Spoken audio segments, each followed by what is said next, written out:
Governors for term limits.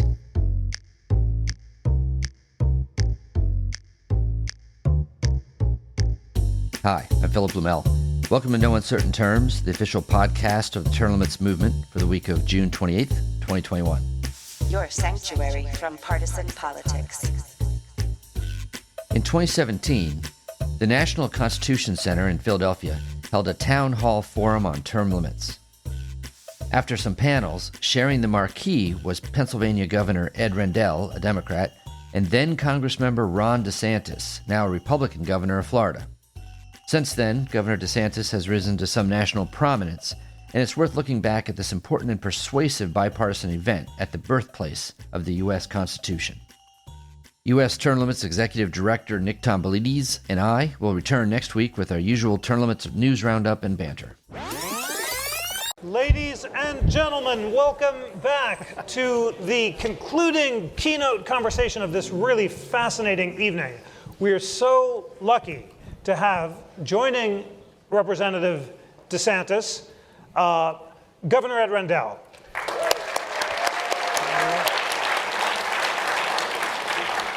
The governor, as all of us know him here, is, first of all, a dear friend of and the vice chair of the National Constitution Center, the founding father of the NCC. Without him, this incredible institution would not have been created. I want you to give him a round of applause for that.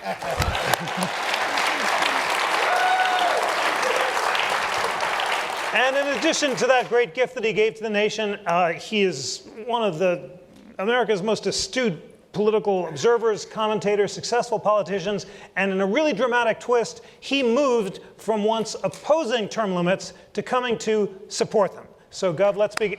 Well, you can applaud that as well. Governor, why did you change your mind? Well, first, let me begin by complimenting all of you for being here. When I spoke to Vince Stango and he said, we have a packed house. I said, that's amazing, given the weather and how cold it is and the winds. And then he said, well, people prepaid. Which made you all a little bit less noble.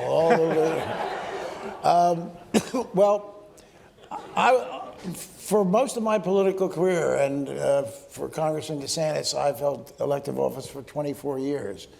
8 years as DA, not term limited, I could have continued. 8 years as mayor, term limited, and 8 years as governor, term limited.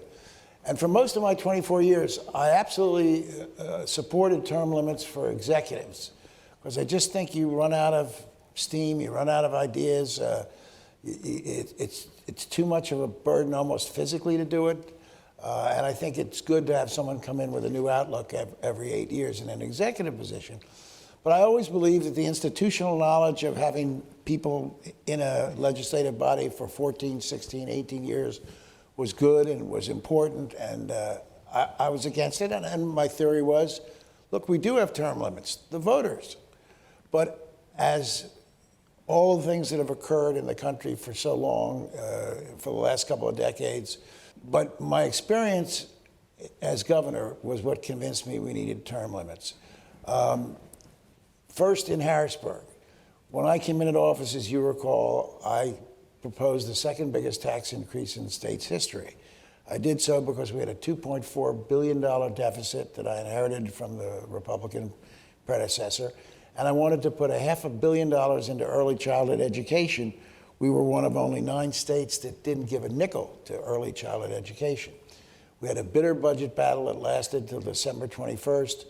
I had Democrats come up to me and said, Governor, I know we need this money for education, but I'm 2 years away from my pension.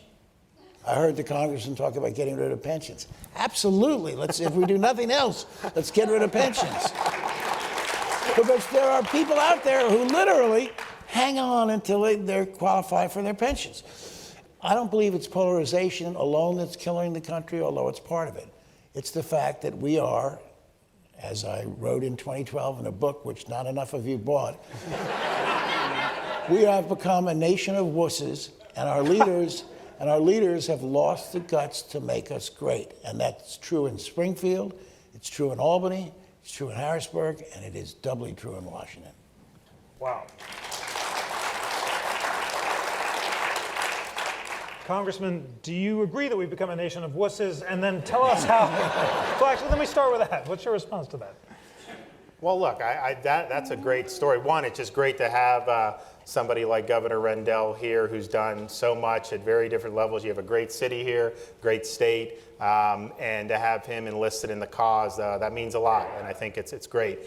But I was really taken aback when he was talking about the budget fight where guys are coming up and it's about their pension. And that, I mean, to me, is just like clenching my fist when I hear that, because that is not what serving the people is all about. And when I got elected, I told the folks with the pension I was going to decline it. Not because that is going to make a difference in the debt, it's not, but it was a symbol to my voters that I was going in with their interests in mind, and I was not doing it to benefit myself. I could have done other things to do that. And people still come up to me today. They really appreciate that you were able to do that. So we have incentives like that in Washington. You also have some incentives that are, to me, much more benign. I mean, if you come in and you really want to do good things, you get elected to the Congress, what do people tell you?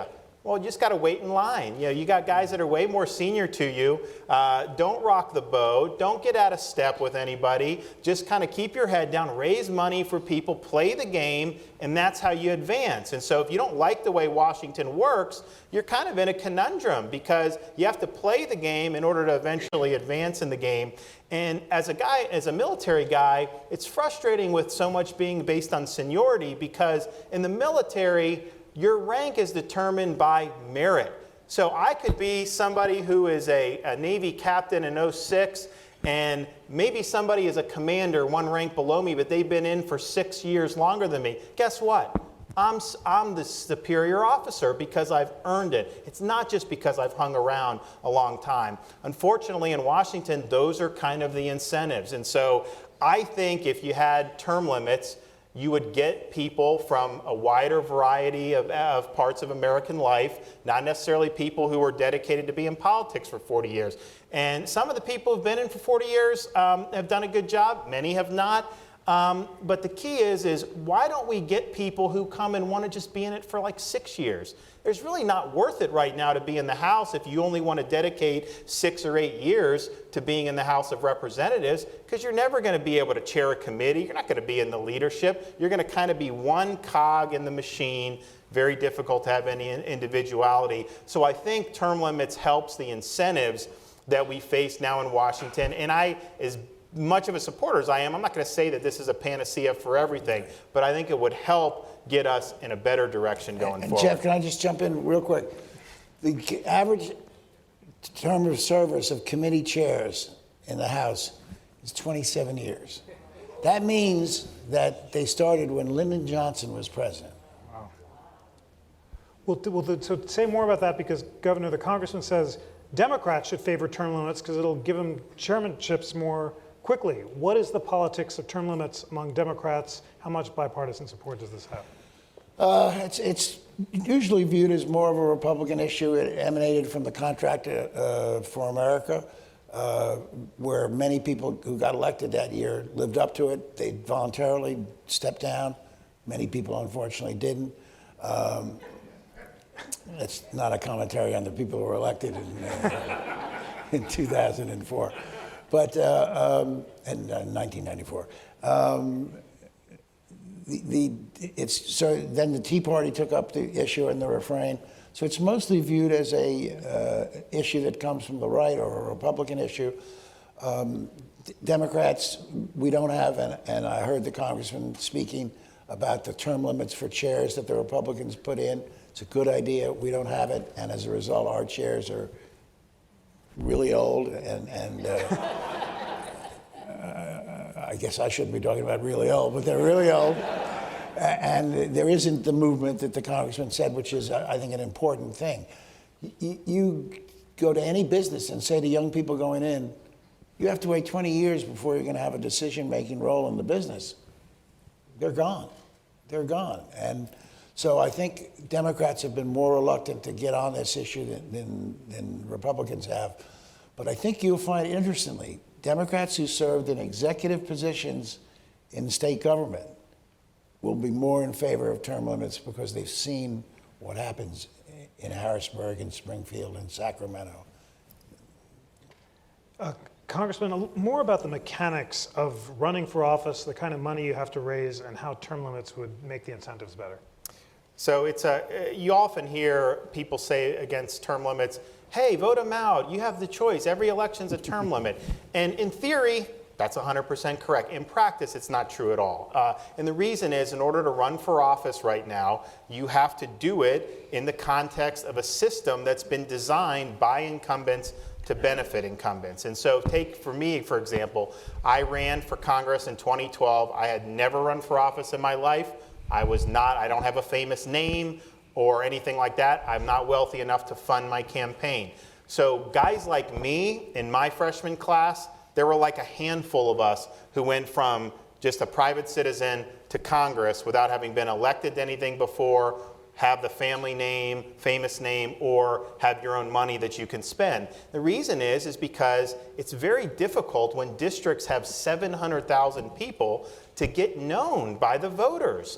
It costs money to do it. It takes a lot of time and effort to do it. Maybe in Congress you can do a lot of grassroots. I did, where you knock on the doors in a primary, but even that is not going to get you. So you have to be able to raise enough money to get your name out there so that people know who you are, and then obviously know who you stand for. And when you're in a country where, regardless of how you even draw the districts, most of the districts are going to go one party or the other, your only hope is to do that, to defeat an incumbent in a party primary. Well, guess what? All the donors who typically give to candidates, they usually are never going to go against an incumbent. Certainly none of the people in the influence industry, but even people back in the district, some business guy that just, not that they want anything, but maybe if they have an issue with an agency, they can kind of call a congressman or something, they're not going to want to give against. So the barriers to entry are very high the way we're doing it.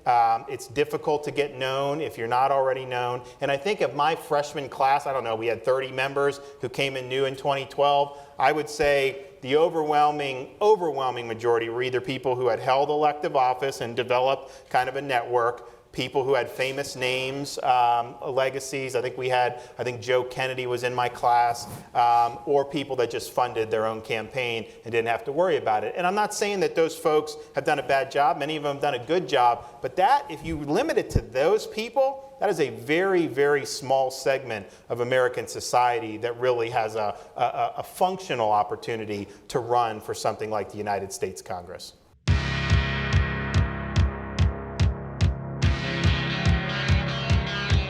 Hi, this is Ken Quinn, Regional Director with U.S. Term Limits. In today's Article 5 in the Flash segment, I just want to ask you a question. Take a guess how many amendments have been introduced by Congress since 1789. I think you're going to find the answer quite surprising. I'm going to give you a few hints. There are currently 27 amendments that have been added to our Constitution. That means they were ratified by the 3/4 of the states needed. There are actually 6 amendments that were proposed by Congress that were never ratified in our history. Now, in order for Congress to propose an amendment, it requires 2/3 of both houses to basically pass the amendment and then send it out for ratification. Now, I want to ask you, how many had just been simply introduced, meaning they didn't get the 2/3 needed, but someone in Congress introduced a reform as an amendment that they would like to see added to the Constitution? You know, maybe 100? Would you guess 100 amendments? Well, it's a little bit higher than that. How about 1,000? That seems like quite a few, doesn't it? No, it's more than that. Okay, 10,000? Actually, the answer is over 12,000 amendments have been introduced by Congress since 1789. In fact, this year alone in this Congress, I checked recently, there's over 40 amendments that have been introduced by a member of Congress. Now, many of these are great reforms that our country needs. Unfortunately, Congress cannot get its act together to pass it by the 2/3 needed so the states could then have an opportunity to ratify. That's what we're trying to do at U.S. Term Limits. We are working on a congressional term limits amendment, but we're not going to depend on Congress to do it. We want the state legislatures to do it so that we can finally get this done on behalf of the American people. To learn more, please visit termlimits.com/debunking myths. There you can find more flashcards relating to either the Article 5 convention or congressional term limits. Thank you.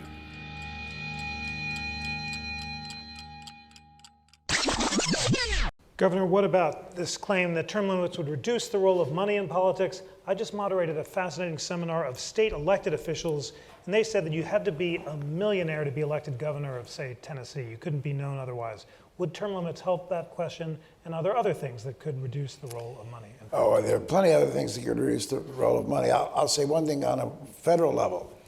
We should pass a law, and I think down deep, everyone would be in favor of this prospectively. They wouldn't be in favor of it for their own election, but prospectively. No one who's a registered lobbyist in Washington can give or raise money for a congressman or a senator. Bingo. That changes the whole dynamic. It changes the whole dynamic. And it makes sense. Let the lobbyists earn their money by the cogency of their arguments. And by the way, the best lobbyists in Harrisburg, and even as governor, I would talk to lobbyists, I'd give them an audience. The best lobbyists in Harrisburg were the ones that did the most research, that had the best arguments. They're the ones who maybe didn't get me to change my mind, but got me to modify stuff. And that's a rule that ought to be passed for the good of everyone, for the good of everyone. And that would also diminish the power of incumbency, because incumbents raise their money from lobbyists to the greatest degree. I mean, isn't it true that there's a Monday through Thursday when the House is in session and the Senate in session, there's at least one fundraiser on virtually every night? Oh, I mean, not necessarily for each individual member, but there's the Republicans and Democrats both have built like clubs like right off campus, because you can't do it in a federal building. So there's constantly coffees, lunches, things that are going on in both of those. And yes, when you're in Washington, it's you're raising money from within people who have interest before the Congress. It's not as true when you get into your district, to be honest with you. I mean, the vast majority, I ran for the Senate. I was trying to run for the Senate because Senator Rubio said he wasn't going to run for re-election. 100 times, changed his mind. So I ran, but so I had to go and raise money. And when they did like what industry's given to Ron DeSantis, my number one industry by far was retired. So these are people that were retired, but because it's a different ball game in your state or in your district by and large compared to Washington. So I do think that there's a lot of truth to just how the inside Washington, and I'll tell you, if you look at people who do a good job, I think on both sides of the aisle, the people who raise a higher percentage of their campaign money from regular citizens vis-a-vis the Washington tend to be people who I think are doing a better job on both sides of the aisle. The way I would try to do it, and I'm not involved in the movement, although I'm going to tell Congressman DeSantis if he needs me to speak out at any forum, I'm happy to do it.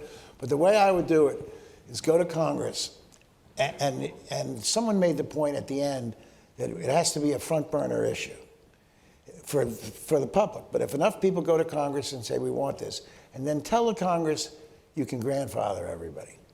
Grandfather everybody that's here right now. The day it passes, grandfather them. And then you get Congress to pass it. We've actually, I've worked with U.S. term limits and Howie Rich. We developed that last Congress. And the idea is people will say, well, why would they kick themselves out of office? And it's not just kind of impure self-interest. I mean, some of these guys have been working for 8-10 years there. Maybe they're in line to be a chairman or something. They put in a lot of time to be able to do stuff. I can understand why they wouldn't want to vote for something that's going to short circuit everything they worked for. So if you tell them, if you're grandfathering in saying, look, you joined under different rules, we're going to put term limits in, and then when new people come in, it's going to apply to them, then they have the situation where their own personal self-interest of advancing in the Congress, whether on good self-interest, bad self-interest, whatever, and the voters' interest and overwhelmingly support that, well, there's no longer a conflict there. So I think grandfathering is probably the one way where it is plausible to get it through the Congress. And even though I support doing the convention route, if we can do it through the Congress, that's been tried and true. Let's go ahead and do it, and make a compromise like that, to me, I'd be all in favor of. Why you think that the states should be able to impose term limits, and basically why term limits are a good idea. Term limits for themselves, of course they can. On Congress. For Congress? Yeah, for Congress. Why is it a good idea? summing up, make the case to the audience. Well, I actually don't care how it happens. I think we need to make it happen. And whether the states can do it, or whether the Congress can do it, or whether it's a constitutional convention, I think the issue transcends the process. Sometimes the process is important. To be honest, Jeff, I don't know the legalities of the decision enough to comment on it. But you can say the states are closer to the people than the Congress is, and to some extent that's true. The smaller government is, the closer it is to the public. If you're a congressman, you represent how many people now? 787? 700. When you're a state legislator, you represent maybe 150,000. So you tend to be a little closer and have a little bit more dialogue. So that's probably the reason it would be good to start in the states. But look, get away from the process and think about the substance. Sometimes, often in American politics, we get caught up in the process so much that we forget about the substance. And keep our eye on the ball, the substance here. It will serve us well to have term limits. It will help a little bit on the polarization, help a little bit diminish the influence of money, and help an awful lot encourage. I mean, those guys who came to me with their pension and said, I know the kids need the money for education, they almost had tears in their eyes. And I just felt like grabbing them by the lapels and say, man up.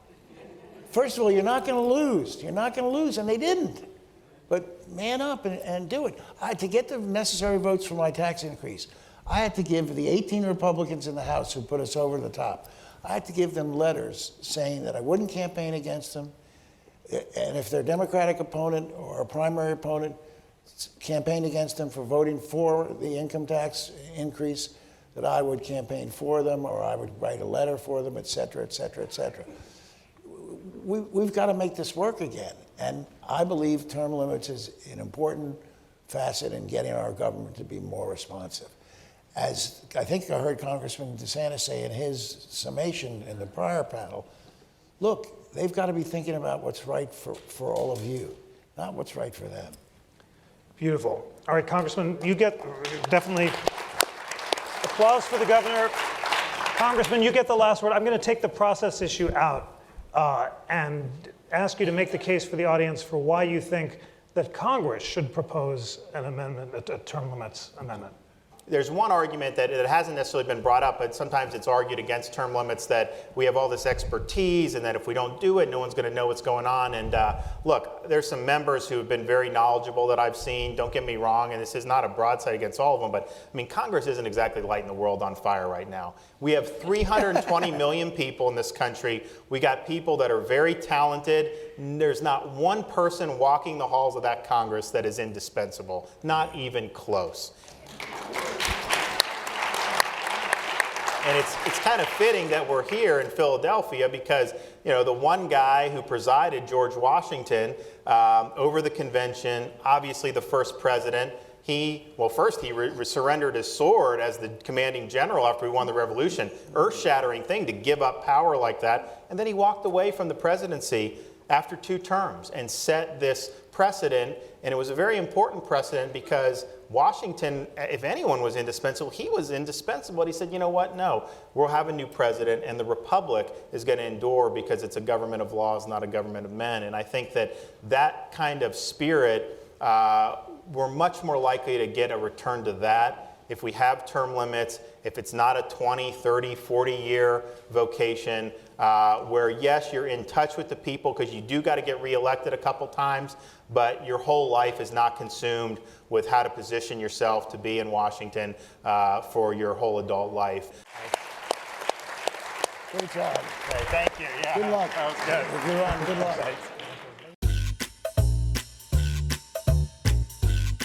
Thanks for joining us for another episode of No Uncertain Terms. The term limits convention bills are moving through the state legislatures. This could be a breakthrough year for the term limits movement.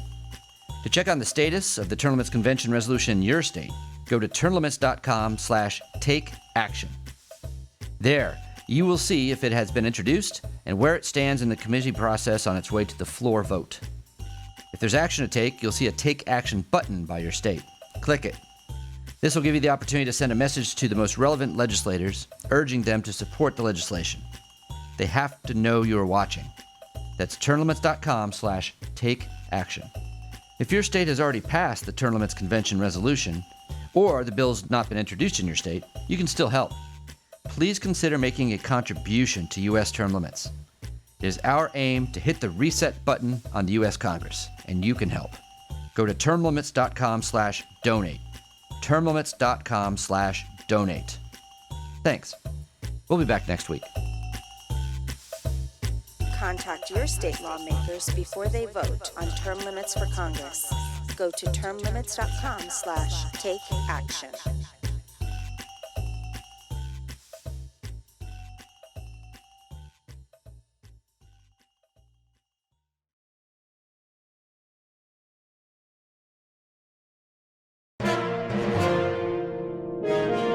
USTL.